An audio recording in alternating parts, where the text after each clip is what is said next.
Selamat malam Bapak Ibu, Saudara Saudari Dharma. Sebelumnya, terimalah salam dalam Dharma, Namo. Berbahagia sekali kita semua dapat berkumpul bersama di Wihara Buyut Dharma Sutra pada hari Sabtu ini. Saya langsung saja, tema saya pada hari ini adalah mengenai ujian kehidupan. Bapak Ibu, Saudara Saudari Dharma, sebelum saya mulai, saya mau cerita.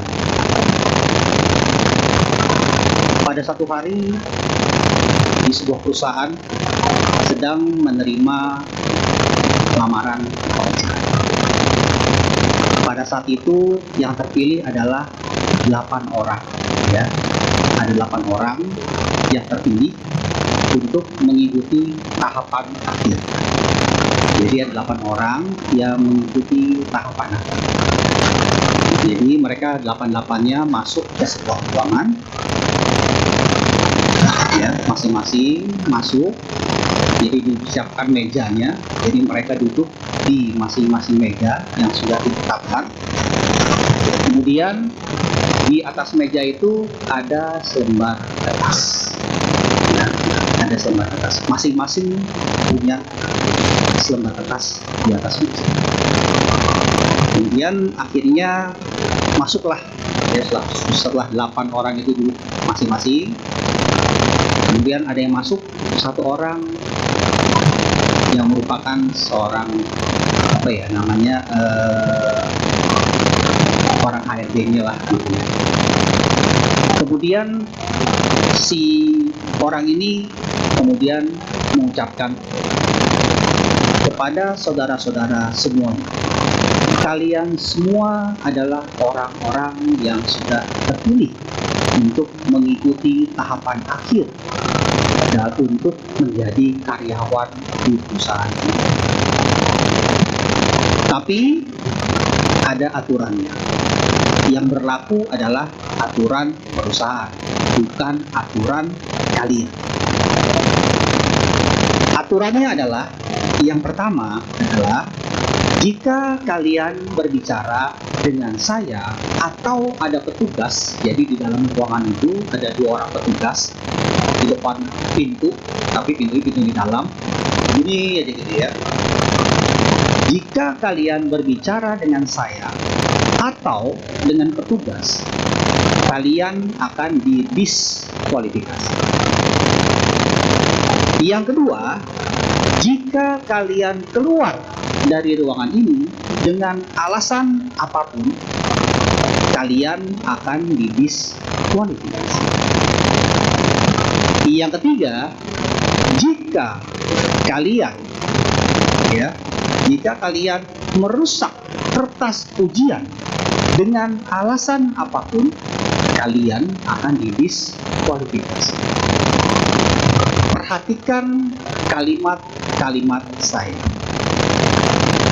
Ada pertanyaan, dia bilang begitu. Diam gitu ya, ada yang tanya gitu ya. Tidak. Sekarang saya akan nyalakan timer. Di depan ada timer. Kalian harus menjawab dalam waktu 80 menit. Dalam 80 menit, kalau kalian masih berada di ruangan ini, kalian akan mendapatkan jaminan 80 tahun bekerja di perusahaan. Dia bilang seperti itu.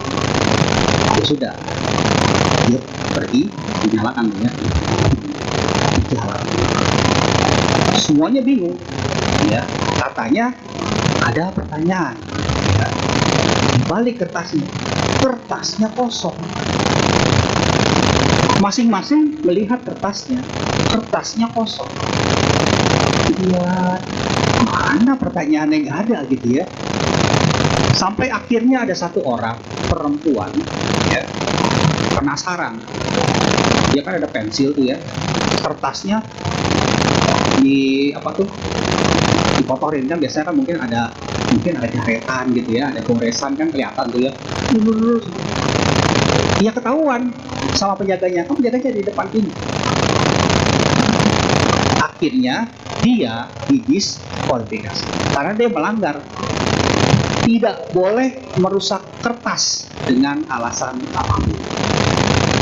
Udah. Akhirnya setelah satu orang keluar, sisa 7 mereka mulai berdiskusi.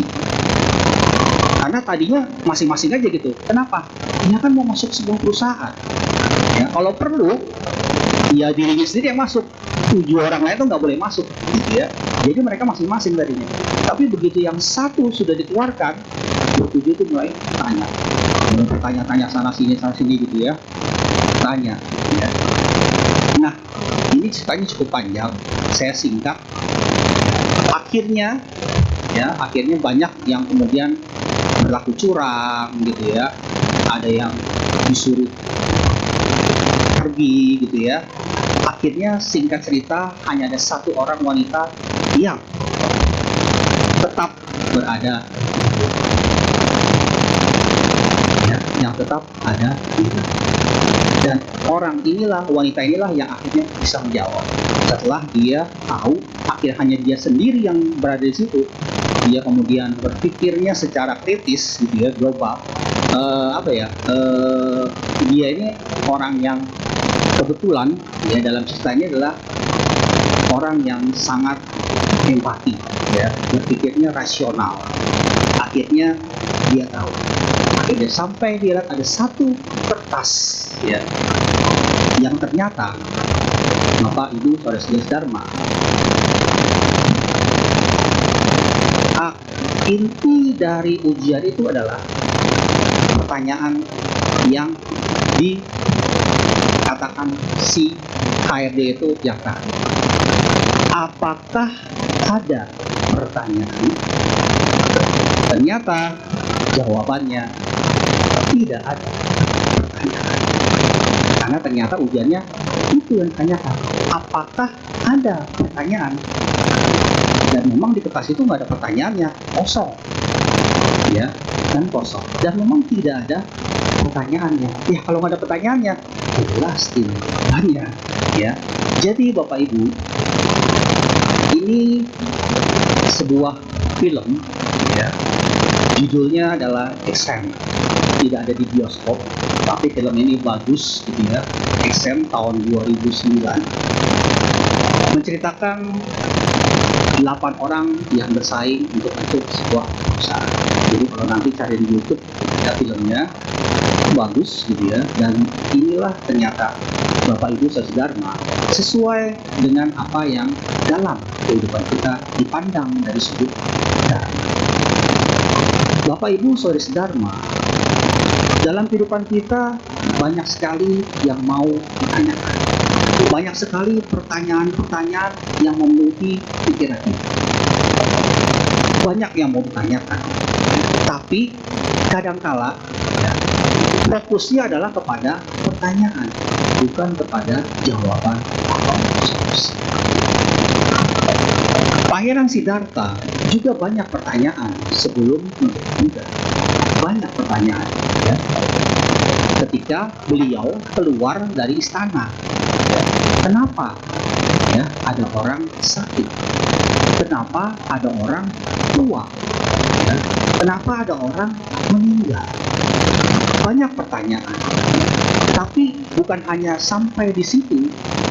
Pangeran Siddhartha kemudian adalah beliau mencari sebuah solusi.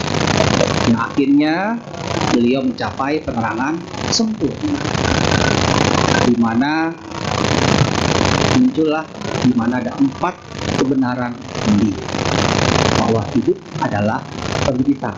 Tapi Bapak Ibu, tidak semua yang namanya itu menderita. Ya ini memang ada yang sedikit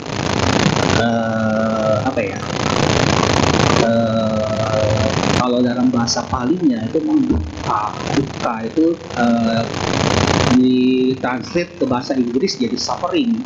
Suffering itu kan jadinya kan penderitaan ya, hidup adalah penderitaan. Dan akhirnya ditranslate ke Indonesia lagi jadinya ya hidup adalah penderitaan gitu ya.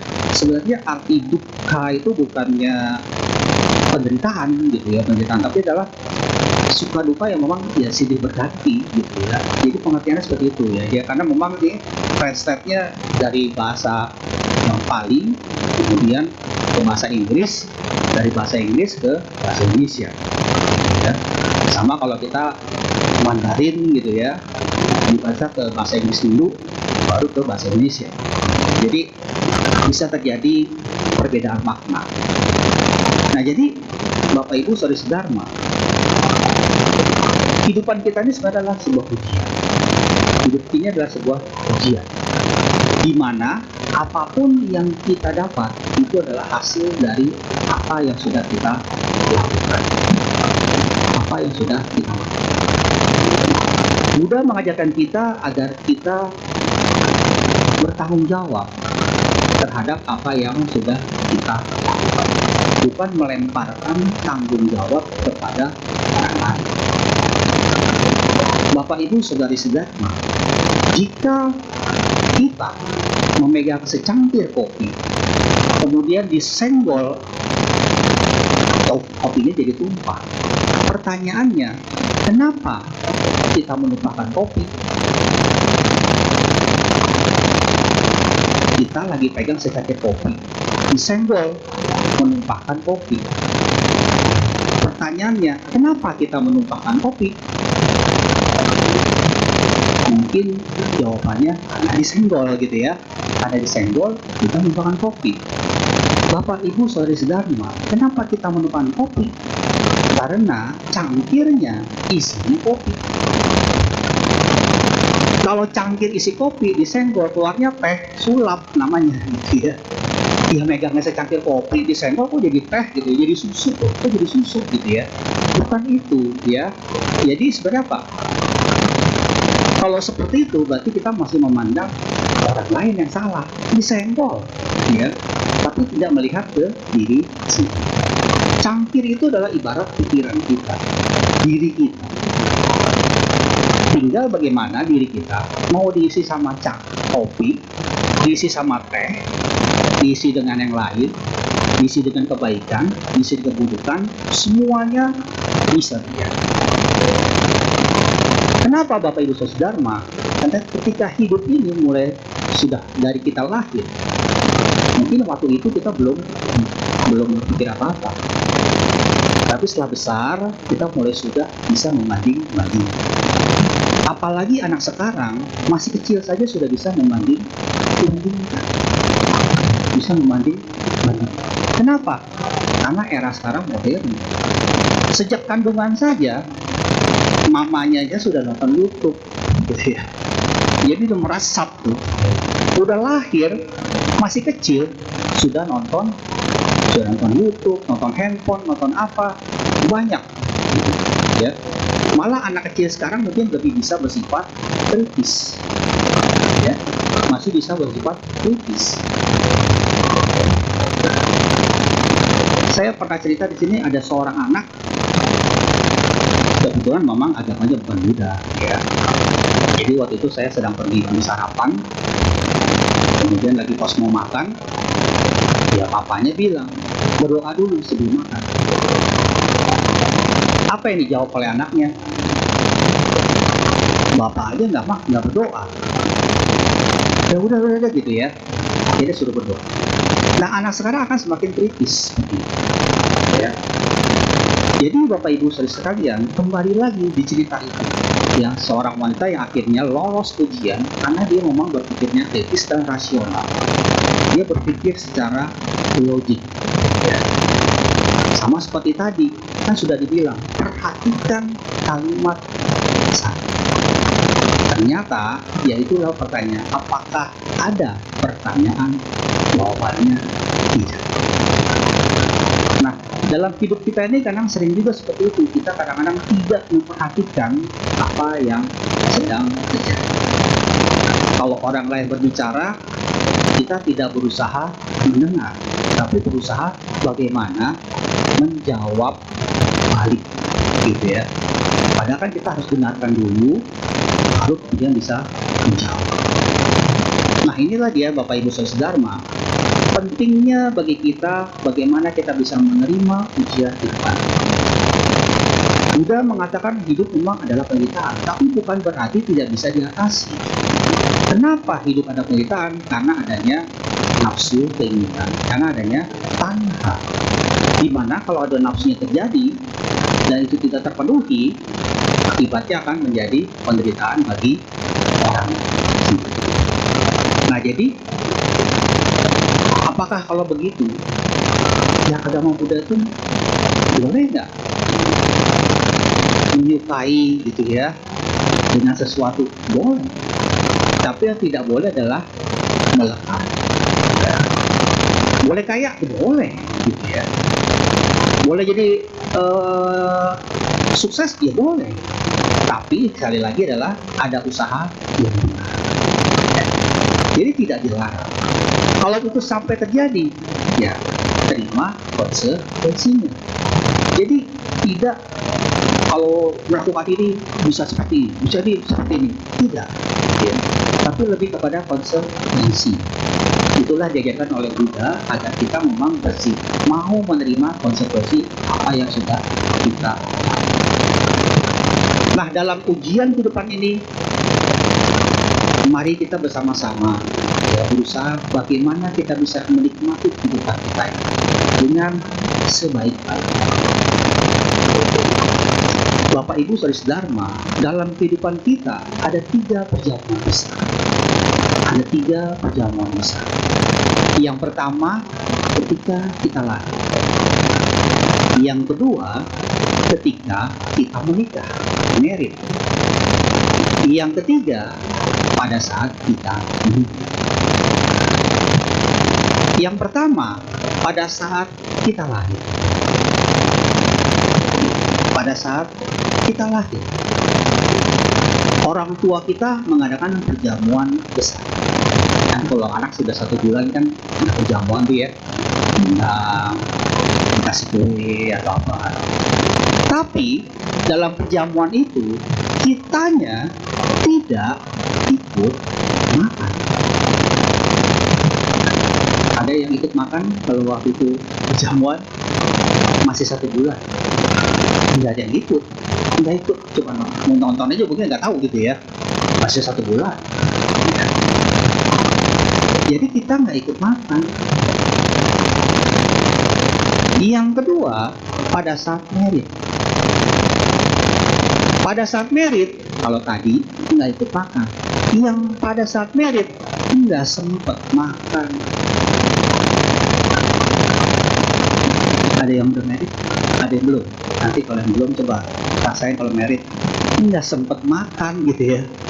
Mau makan, kadang-kadang nanti nih bagian yang ininya, oh makanan habis, udah ambil aja makanan saya gitu kan gitu ya, nggak sempet makan. Kalaupun mau makan, udah kecapean, jadi makannya buru-buru. Entah mungkin harus pulang cepet-cepet karena malam gitu ya, jadi nggak sempet makan. Yang ketiga, ketika meninggal, ada yang tahu jawabannya? Waktu meninggal, nggak bisa makan gitu ya. Sudah meninggal, nggak ada waktu meninggal. Di peti, ada makanan, bakut, bangun lagi dari peti. Wah, ini makanan saya nih, gitu ya. Mau ikut makan, nggak bisa. Ya, jadi yang pertama nggak ikut makan, yang kedua nggak sempat makan, yang ketiga nggak bisa makan, malah orang lain yang makan gitu ya, nggak bisa ikut makan. Jadi Bapak Ibu Saudara Dharma, dalam kehidupan kita 3 perjamuan besar, kita nggak bisa menikmati makan dengan sebaik-baik. Dalam arti kata, menikmati hidup ini bagaimana gitu ya. Semuanya adalah serba terburu. Makanya kalau dalam Taoisme itu ada dalam salah satu, kalau belajar di Tao Te Ching-nya itu ada apa ya, hidup itu mengalir seperti air. Air itu yang mengalir ke tempat rendah, dan air tidak pernah menolak gitu ya. Jadi disitulah seperti apa ya, seperti muncullah yang namanya kosong itu isi, isi itu kosong. Bukan berarti kalau kosong itu nggak isi ya, karena itu lihat kalau di Taoisme itu banyak gitu, ada isi dan lain-lain, itu gerakannya juga seperti kayak orang menari gitu, tapi dia punya tenaga gitu ya, dia punya tenaga. Nah jadi mengalirlah kita seperti air. Bagaimana hidup kita? Ya mengalir saja. Banyak pertanyaan, tapi tidak perlu pikiran itu dipenuhi oleh berbagai pertanyaan yang mungkin tidak bisa kita jawab.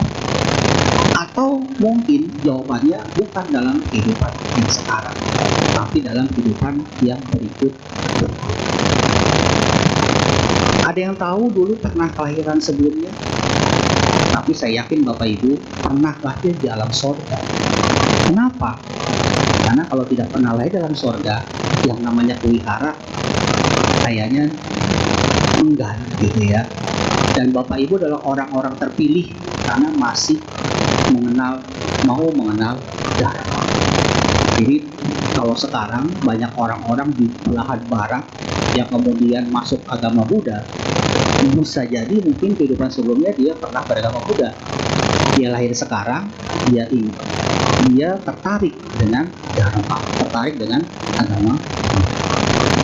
Dan juga tidak usah heran kalau ada anak sekarang lahir, dia nggak pernah belajar bahasa Inggris, paling cuma kenal, tapi dia bisa bahasa Inggris. Bisa jadi dalam kehidupan sebelumnya dia pernah lahir di sana. Karena memang inilah dia namanya kehidupan. Ketika lahir belum terbuka, tapi setelah umur 3 tahun, yang namanya karma bawah sadar, pikiran bawah sadar itu akan muncul. Saya pernah isi di sini materinya berdamai dengan diri sendiri. Jadi memang kita ketika lahir ini punya pikiran bawah sadar yang sedemikian banyak, yang akhirnya mungkin akan bisa muncul dalam kondisi tertentu. Ya, dalam kondisi tertentu.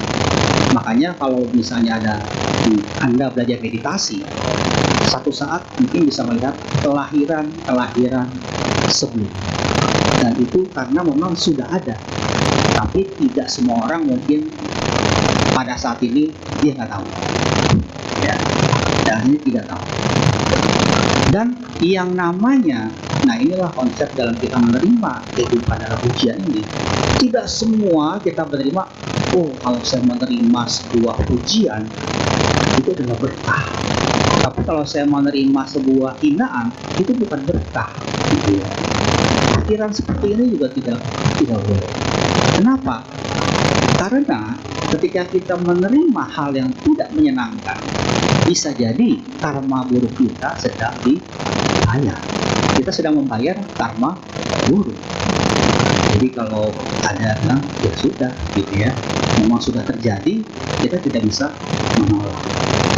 Sama seperti cerita ketika Buddha mau parinibbana menderita sakit, karena memang itu yang harus diterima, karena beliau pernah melakukan karma buruk di masa yang lampau. Jadi Buddha saja bisa menerima karma buruk, apalagi kita yang manusia biasa. Wah, kalau begitu susah dong ya. Kita beragama Buddha susah amat gitu ya. Banyak seperti itu kalau karma. Nah, Bapak Ibu, yang Arya Mahamoggallana adalah salah seorang murid Buddha yang sakti. Karena itu beliau sering tur ke dunia lain, ke alam-alam lain. Cerita mengenai Ulambana kan juga dari yang Arya Moggallana ya, yang pergi melihat ibunya di alam neraka nggak bisa makan. Nah, ini juga ada yang Arya Moggallana pergi ke alam dewa. Dia pergi ke alam dewa, dia bertanya, ketemu satu dewa, Wak kan dewa gitu ya. Kok bisa lahir di sini? Wah, saya juga nggak tahu. Seingat saya dulu, waktu saya hidup, saya sih ya jarang berdana, tapi saya sering mendengarkan Dharma, gitu ya. Lahirnya di sini. Oh, gitu. Terus jalan lagi, ketemu. Sekarang ketemu Dewi. Dewi, kok bisa lahir di sini? Dijawab, saya dulu waktu manusia bekerja sebagai pelayan. Dulu saya diomelin sama majikan saya, tapi saya nggak pernah marah, nggak pernah melangkah. Waktu itu lahir lagi di alam yang seperti ini, di alam dewa.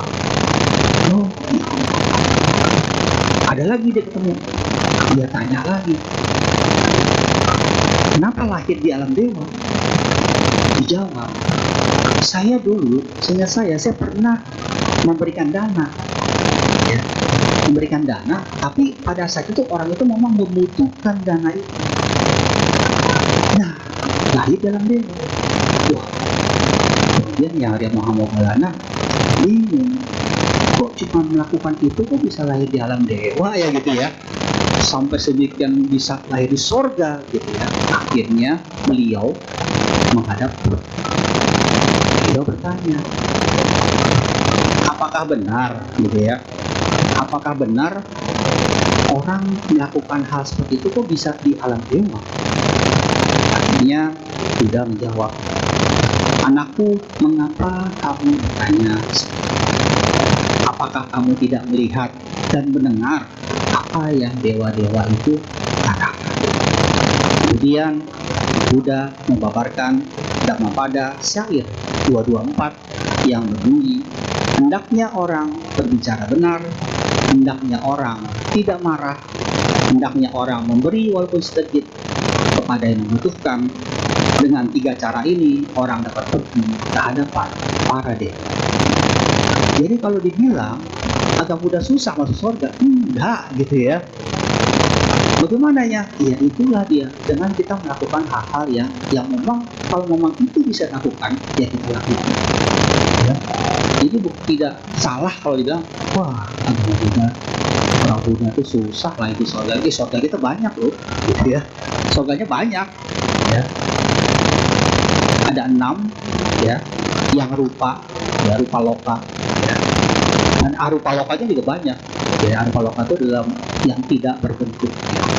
Jadi dalam salah satu kitab manusia leluhur kita, jadi yang masuk ke dalam lahir ke dunia ini, itu kalau di konsep Buddhis itu dari alam, salah satu alam Brahma yang tubuhnya bersinar terang, yang masuk ke bumi dari beberapa karena bumi itu bulat ya, masuk beberapa dalam adanya sukanya ada yang karena dia bersinar, jadi cahaya matahari dan bulan tidak kelihatan, karena pada saat itu memang matahari dan bulan sudah ada, tapi tidak kelihatan karena manusia yang paling pertama ini, saya nggak bilang pertama karena banyak yang datangnya itu bersamaan, tapi karena yang datang saya nggak lihat siapa-siapa, jadi dia menganggap saya lah manusia yang pertama, padahal dari sana juga ada yang datang, oh saya adalah manusia yang pertama. Muncullah pandangan salah. Jadi itu alam Brahma. Jadi nenek moyang kita itu dari alam Brahma gitu ya, dari alam Brahma yang bersinar padanya. Dia termasuk alam sorga, tapi di atasnya lagi. Nah, kembali lagi. Jadi Bapak Ibu Saudara Dharma, dalam kita melakukan ujian ini adalah bagaimana kita bisa melakukan hal yang memang pada saat itu kita bisa lakukan. Ya lakukan saja. Dan itu baik. Jadi tidak perlu yang pertanyaan-pertanyaan itu jadi memenuhi, akhirnya kita tidak punya action, gitu ya. Jadi kita tidak punya action. Nah, action inilah yang diperlukan dalam kehidupan kita. Karena ini yang memang penting. Berbuat baik, ya berbuat baik. Berbuat buruk, ada akibatnya lagi, gitu ya. Jadi baik dan buruk itu satu hal yang tidak bisa yang buruk ini menghapus yang buruk dihapus sama yang baik, bukan seperti itu. Jadi baik dan buruk ini saling muncul, ya, bersamaan atau bisa dalam posisi yang mana yang mendahului. Jadi tidak semua yang buruk menjadi buruk. Saya pernah ceramah di sini yang hari Minggu. Hari Minggu waktu itu ada yang beliau ini orang bapak-bapak ya cerita mengenai temannya yang ternyata temannya ini melakukan perbuatan tuh jadi mendapatkan kesialan terus ya. Gitu ya. Kebetulan temannya ini koki chef, mendapatkan kesialan terus sampai dia pernah dituduh yang tidak dia lakukan ya. Dan akhirnya terakhir menurut ceritanya beliau, temannya ini sudah di Amerika kalau salah, dan dia ternyata bekerja sebagai chef juga dan sukses. Jadi kita nggak bisa bilang buruk ya. Nah buktinya ya, temannya ini tidak putus asa gitu ya, tidak patah hati, tetap melakukan hal-hal yang baik, dan akhirnya munculnya yang baik. Karena Buddha mengatakan dharma itu indah pada waktunya. Dharma itu indah pada waktunya, hanya perlu bersabar.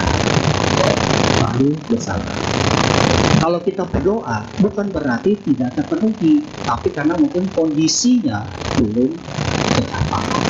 Makanya kan kadang-kadang kalau kita mendoakan yang sudah meninggal adalah semoga mendiang terkondisikan, terlahir di alam bahagia.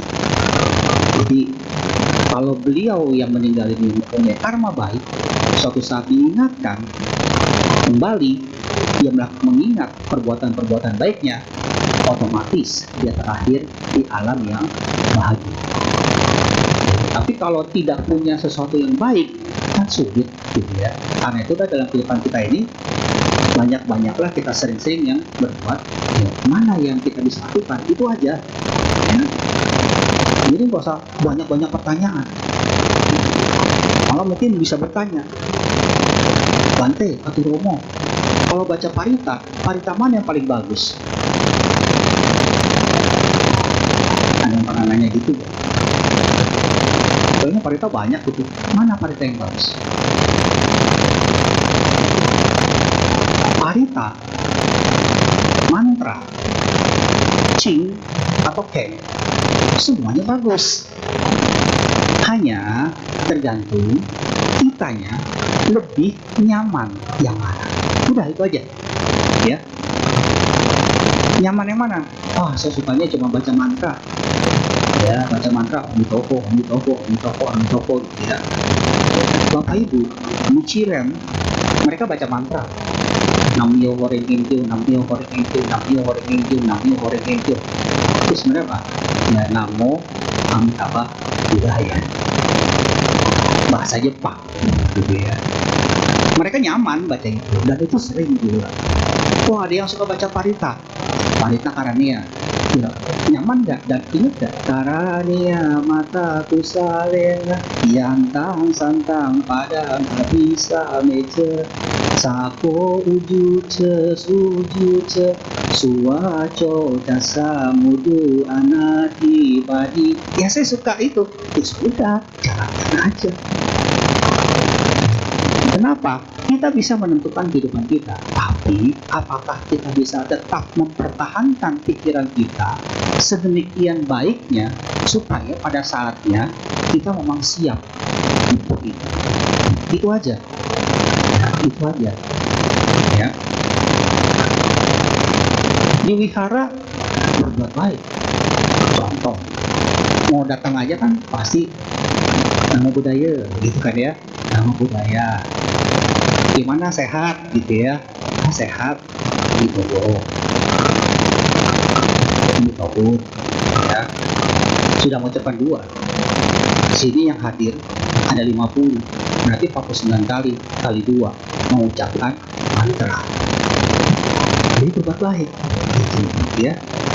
Jadi mana yang kita bisa lakukan? Ya, ingat, jalani hidup ini seperti air yang mengalir. Pertanyaan itu jangan menjadi beban. Pokoknya menjadi beban. Apakah saya nggak punya banyak pertanyaan? Banyak pertanyaan saya gitu ya. Tapi kalau berpikir pertanyaan terus, bisa kesandung, bisa keseleo gitu ya. Ya sudah, tinggalkan aja. Ya, sama seperti kalau kita pegang sedotan. Sedotan itu enteng. Tapi kalau dipegangnya mungkin 5 menit masih tahan. Tapi kalau dipegangnya mungkin 1 jam, ya mungkin akan capek-capek. Pegang 1 hari, wah udah pegel banget di sini gitu ya. Jadi Bapak Ibu, walaupun permasalahan itu kecil, tapi kalau dipegang terus, pegel. Satu saat kita harus letak. Kapan kita meletakkan itu? Ada yang bisa jawab? Kapan kita meletakkan itu? Jangan dibawa-bawa. Terutama pada saat kita bermeditasi. Meditasi mikirin, wah susah. Lalu meditasi, aduh kompor belum dimatiin. Ya matiin kompor dulu ya. Lagi aduh kunci ini belum pintu belum dikunci. Sana dulu, ya kan? Nah jadi inilah dia. Sama seperti kalau kita tahu mengenai aliran Zen. Zen itu adalah yang memperhatikan dengan pikiran.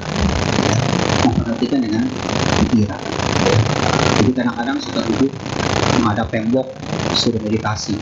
Nah inilah dia patriark yang paling nomor 1 Zen adalah Bodhidharma. Bodhidharma tahu ya? Beliau adalah orang India yang membangun Shaolin Temple sedemikian hebat. Jadi dulu itu biksu Shaolin tuh nggak bisa ngapa-ngapain, lemah fisiknya. Jadi kalau mau pergi menyampaikan ceramah dibegal terus. Akhirnya karena beliaunya memang hebat, beliaulah yang mengajarkan jurus-jurus kungfu. Padahal beliau orang India.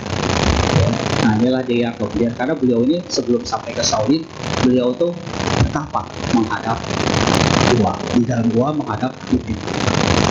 Inilah dia munculnya jadi aliran Zen. Nah jadi Bapak Ibu, saudara-saudara, kembali lagi dalam kita menghadapi ujian kehidupan kita, marilah kita bersama-sama menjalankannya tanpa kita harus berpikir terlalu banyak. Karena masalah itu tetap ada. Masalah selalu. Hidup ini, contoh ya, kita menghadapi masalah. Apakah kita sehat atau sakit? Kan gitu. Kalau sehat, perlu khawatir nggak? Tapi kalau sakit, muncul lagi dua masalah. Membaik atau memburuk, kan gitu. Kalau membaik perlu dikhawatirkan, tidak. Tapi kalau memburuk, ya, ada dua yang timbul. Kita nanti lahir di alam yang baik atau alam yang buruk, gitu ya. Kalau alam yang baik, tidak masalah, tidak perlu khawatir. Tapi kalau alam yang buruk, muncul lagi dua masalah, gitu ya. Buruknya, lahirnya, ya, di alam yang mana, gitu ya. Jadi selalu muncul masalah, gitu. Masalah itu selalu ada. Bagaimana? Jadi masalahnya adalah bagaimana kita bisa mengatasi masalah. Seperti Pangeran Siddhartha, ada masalah, tapi beliau tidak, ya sudahlah, biarin aja gitu. Makanya beliau mencari apa sih obatnya untuk menyelesaikan masalah ini. Ketemulah, ya. Yang pertama adalah 4 kebenaran dari. Nah, jadi Bapak Ibu Saudara Dharma, itu saja yang saya sampaikan pada hari ini. Saya serahkan kepada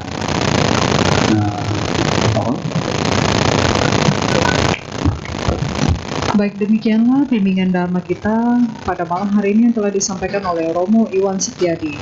Kami menyediakan sesi tanya jawab untuk Bapak Ibu semua. Untuk yang ingin bertanya bisa disampaikan melalui dua sesi.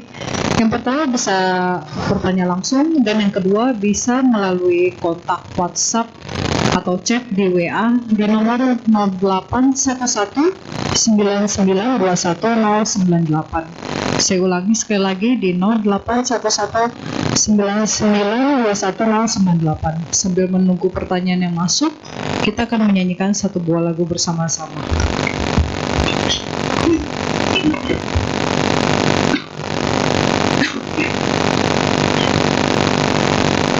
Kita buka kembali bukunya halaman 92, kita nyanyikan lagu Hadirkan Cinta bersama-sama.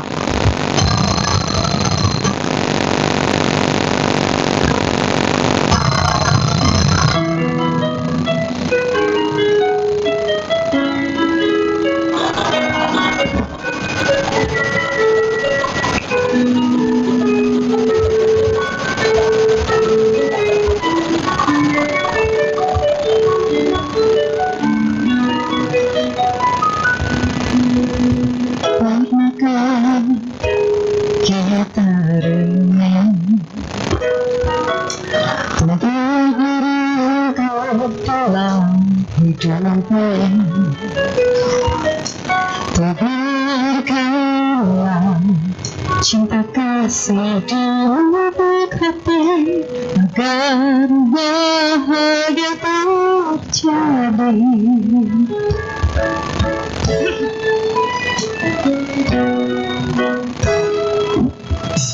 Sadarlah, hai manusia,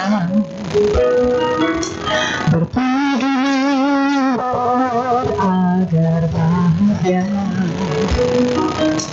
Pancarkanlah cinta kasih pada sesama agar bahagia dunia. Terkadang hati kita pun bertahan meminta kebenaran. Terkadang suara hati pun marah, rasakan palsunya dunia.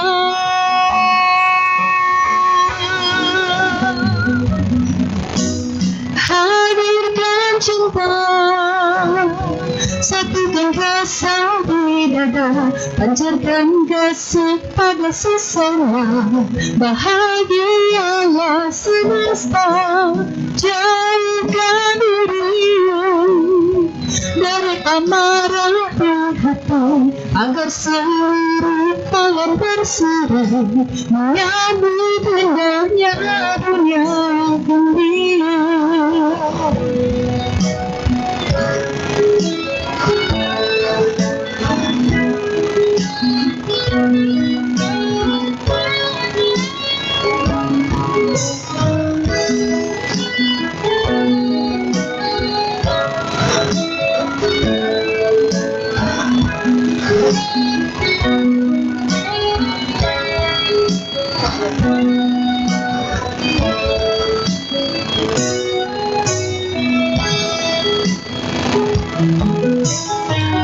Terkadang hati kita pun tertanam mata kemarahan. Terkadang suara hati pun merantau, rasakan palsunya dunia.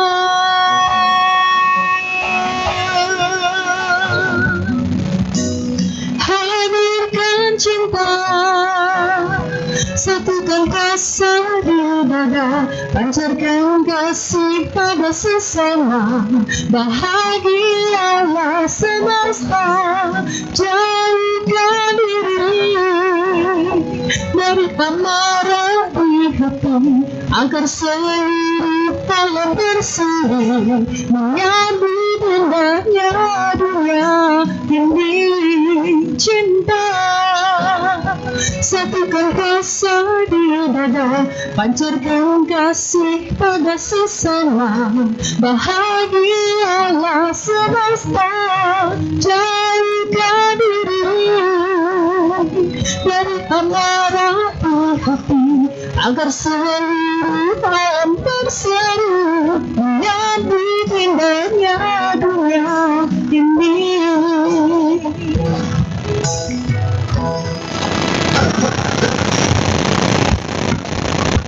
Oke, kita akan memasuki sesi tanya jawab. Saya akan memberikan kesempatan untuk yang ingin bertanya secara langsung. Untuk Bapak Ibu yang ingin bertanya secara langsung boleh langsung unjuk tangan.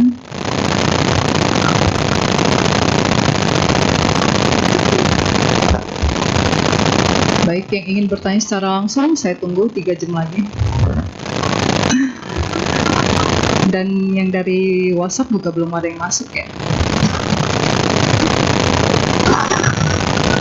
Kayaknya udah pada paham nih ngomong. Baik, jika tidak ada kita akan kembalikan kepada Romo untuk memberikan closingnya. Baik, Bapak Ibu, saudara-saudara, sesuai tema kita, ujian kehidupan, marilah kita semuanya bersama-sama melaksanakan kebaikan dalam kehidupan ini. Karena hanya kebaikan itulah yang akan menolong kita dalam kehidupan yang sekarang maupun dalam kehidupan yang akan datang. Hiduplah seperti air mengalir, tapi juga air itu juga mempunyai sifat kerendahan. Jadi kita harus punya rasa kerendahan hati dan juga rasa empati. Karena dengan itu, dua itulah kita baru bisa melaksanakan kebaikan. Karena dalam melakukan kebaikan, kalau kita tidak punya rasa kerendahan hati, apalagi empati, kita tidak akan bisa melakukan sebuah kebaikan. Jadi, Bapak Ibu, tetaplah berbuat baik, ya, tetaplah baik hingga akhir. Itu saja. Sebelumnya, marilah semua sikap anjali.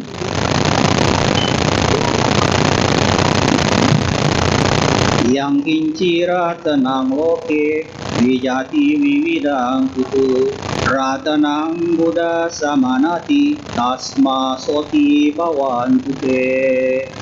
Yang kincira tenang loke, wijati wiwidang putu, ratanang dhamma samanati, tasma soti bawan pute. Yang kincira tenang loke, wijati wiwidang putu, ratanang sangga samanati, tasma soti bawan pute. Mata apapun terdapat dalam jagat raya ini, tidak ada satupun yang menyamai mata Buddha. Semoga Anda sejahtera. Permata apapun yang terdapat dalam jagat raya ini, tidak satupun yang menyamai permata Dharma. Semoga Anda sejahtera. Permata apapun yang terdapat dalam jagat raya ini, tidak satupun yang menyamai permata Sangha. Semoga Anda sejahtera. Semoga semua makhluk hidup berbahagia. Sabe sata, awantu, sukhitata, sabi, sabi. Selamat malam. Terima kasih. Sebelumnya, terimalah salam dalam Dharma. Namo Buddhaya.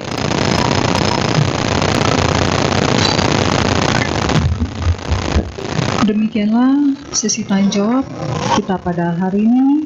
Kami segenap keluarga Wihara Pluit Dharma Sukha dan umat yang hadir mengucapkan terima kasih untuk Romo Iwan Setiadi atas waktu dan kesempatan